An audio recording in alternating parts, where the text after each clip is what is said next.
that's a dynamic for coaches that I don't know that, and you guys have mentioned that a couple times we've been together. You know, I don't know that we're always great at that.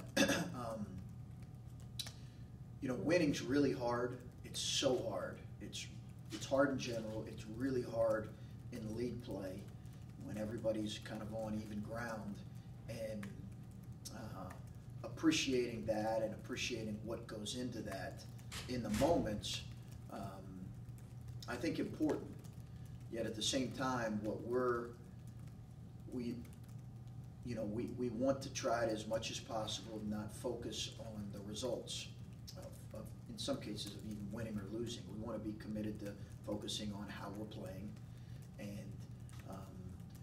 are we playing the way that we feel like we need to play, and we feel like the rest of that will take care of itself. But you know, I think we have had some time just to reflect on, okay, now through this first half, and that's all it is. Like, there can be no definitive statements made about us other than we're halfway through Big Ten play, and that's all that can be made. A lot can happen in the second half, but what we have done as a group is position ourselves to play in games that are meaningful and that really matter in February, and that's a lot of fun if you're a college basketball player.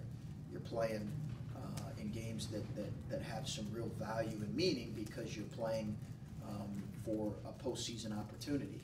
So that's what that's about as much as we went talking about that. And how important are JT and Kata and your seniors, and how have you seen them handle, because they haven't had a lot of success in their years here, how have you seen them handle it off the floor and in practice? I mean, we see them in games, but how have they handled the success that you guys have had, behind closed doors? So far so good, with great maturity. I think so far so good. I think the fact that we have struggled at times in the last couple of years has just alerted them to how quickly this can be taken away.